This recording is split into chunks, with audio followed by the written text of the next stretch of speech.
তারেক রহমানের নেতৃত্বাধীন সরকারের 5 মাসের মাথায় অবশেষে পদত্যাগ করেছেন রাষ্ট্রপতি মোহাম্মদ শাহাবুদ্দিন। সংবিধান অনুসারে তার স্থলে ভারপ্রাপ্ত রাষ্ট্রপতির দায়িত্ব গ্রহণ করেছেন স্পিকার মেজর অবসরপ্রাপ্ত হাফিজউদ্দিন আহমদ। সংবিধান অনুযায়ী 90 দিনের মধ্যে নতুন রাষ্ট্রপতি নির্বাচন হওয়ার কথা রয়েছে। সে কারণেই সর্বত্র এখন আলোচনা কে হচ্ছেন দেশের পরবর্তী রাষ্ট্রপতি। বিএনপি সূত্রে জানা গেছে নতুন রাষ্ট্রপতি হওয়ার দৌড়ে এগিয়ে রয়েছেন দলের 3 শীর্ষ নেতা ও একজন আমলা। তাদের মধ্য থেকেই একজনকে বেছে নিতে পারে সরকার, কারণ যোগ্যতার পাশাপাশি ব্যক্তিত্ব সম্পন্ন হিসেবে তাদের আলাদা গুরুত্ব রয়েছে। তবে সবাইকে অবাক করে এর বাইরেও রাষ্ট্রপতি হিসেবে কাউকে বেছে নেওয়া হতে পারে বলে দাবি করছেন সরকারি দলের কেউ।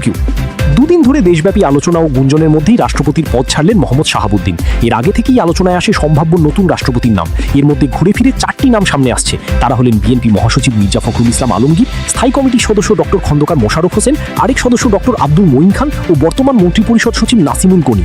এছাড়া আলোচনায় রয়েছেন অন্তর্বর্তীকালীন সরকারের সাবেক প্রধান উপদেষ্টা ডক্টর মোহাম্মদ ইউনূসের নামও। বিএনপি নীতি নির্ধারণী পর্যায়ের একাধিক সূত্র জানায় বিএনপির হাইকমান্ড মনে করে ভবিষ্যতে সম্ভাব্য কঠিন পরিস্থিতি বিবেচনায় রেখে দলের ক্লিন ইমেজধারী ও সিনিয়র নেতাদের প্রাধান্য দিতে চায় দলটি। আর আমলাদের মধ্যে কেউ হলে সেখানেও বিএনপির একান্ত অনুগত কাউকে প্রাধান্য দেওয়া হতে পারে। 90 দশকের আগে সরাসরি ভোটে রাষ্ট্রপতি নির্বাচিত হবার বিধান ছিল। তবে 1991 সালে সংসদীয় ব্যবস্থা চালুর পর আগের পদ্ধতি বাতিল হয়ে যায়। তখন থেকে রাষ্ট্রপতি নির্বাচিত হচ্ছেন এমপিদের পরোক্ষ ভোটে। তিনি রাষ্ট্রপ্রধান হলেও নির্বাহী ক্ষমতা ন্যস্ত হয়ে পড়ে প্রধানমন্ত্রীর উপর। সংবিধানের 50 অনুচ্ছেদ অনুযায়ী দায়িত্ব গ্রহণের দিন থেকে রাষ্ট্রপতির মেয়াদ 5 বছর। এক্ষেত্রে কেউ 2 বারের বেশি এ পদে থাকতে পারবেন না। মেয়াদ শেষ পদত্যাগ বা অভিশংসনের মাধ্যমে রাষ্ট্রপতি পদ শূন্য হয়। নতুন রাষ্ট্রপতি নির্বাচনের আয়োজন করে নির্বাচন কমিশন। এক্ষেত্রে অবশ্যই তাকে 35 বছরের বেশি ও সংসদ সদস্য নির্বাচিত হওয়ার মতো যোগ্য হতে হবে। Last news BD, Dhaka.